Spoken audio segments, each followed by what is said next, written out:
Sa ibang balita, tiniyak ng hukbong sandatahan ng Pilipinas na nananatiling mataas ang moral ng mga sundalong nagbabantay ng mga isla sa West Philippine Sea.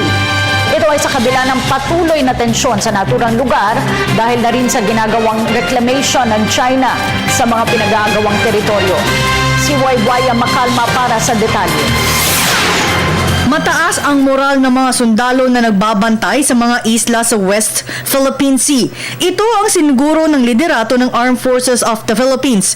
Sa kabila ng limitado lamang ang mga gamit ng militar, lalo na sa pagbabantay sa mga isla. Ayon kay Lieutenant Colonel Harold Cabunok, nabibigyan ng sapat na pagkain ngayon ng mga sundalo maging ang iba pa nilang pangangailangan.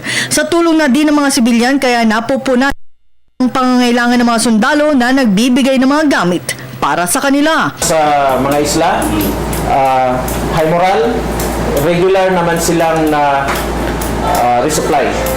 And marami tayong efforts na mapanatili ang kanilang moral sa pamagitan ng communications, patuloy yung kanilang communications. Meron silang issued na, halimbawa, meron silang issued na cellphone para makontak nila yung kanilang mga kapamilya, at sa kanilang mga resupply, yung kanilang mga personal request ay talagang pinagbibigyan natin. Maliban pa doon ay merong nagpapadala ng mga care package mula sa ating mga kababayan, locally and abroad. Kanya na alam ng mga sundalo ang nangyayari sa kanilang Area of Responsibility o AOR, lalo na sa mga konstruksyon na ginagawa ng China sa ilang isla na parte ng Kalayaan Island Group.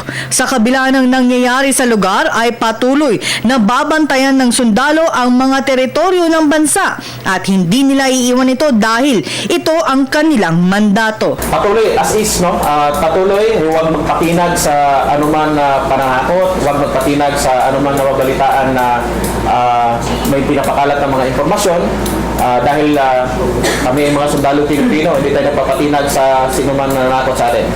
Para sa Telebisyon ng Bayan, Waywaya Makalma.